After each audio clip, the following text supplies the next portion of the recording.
Hello YouTube, I am Jax Colon, and this is going to be my review of There Will Be Blood. First off, can I say how friggin' awesome this movie is. I went to see it on not an early matinee, like 3:40 matinee, and was surprised to see how many people were there in the first place, although this is the only theater that it's currently playing at in New York, so if anybody wants to see this movie, they have to go here. But I feel like it was a lot of young Upper West Side, text-happy fools that I was surrounded by. Well, it was a mixture, half and half them, and then half of, I guess, your standard old crowd with not a whole lot to do except go and see a lot of movies, which I don't have any resentment for. I'm just saying these are the people that I was with.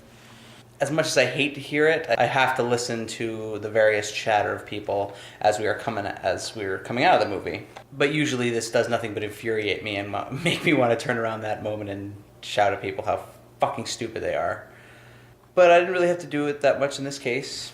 The pace of the movie is a little slow, but I'm definitely not saying that as a criticism. I think that is, the pace of the movie is slow, but that is the ideal pace for this movie. If anything was rushed, it just wouldn't have the same impact. It was extremely well choreographed down to every detail. I did get the book a while ago, it just came like last week actually. And I didn't realize the movie was coming out so soon because I was planning on reading it before I saw the movie, but alas, it was not meant to be. But I certainly want to read it now. The story follows the trials and tribulations of this guy named Daniel Plainview.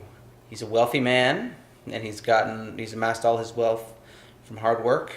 And the thing I really love about this movie is that the bad guy wins, and the bad guy is the protagonist, and it's very true to real life in terms of the way the story's laid out.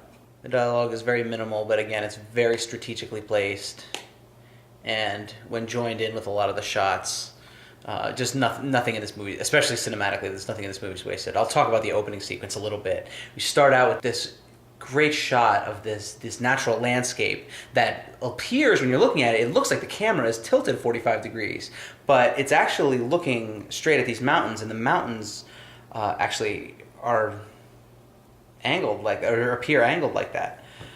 So we open up with this crazy shot, and then we cut to another story that happens, and once we find out that this really fucked up story happened in these same mountains, it adds a whole nother level to it.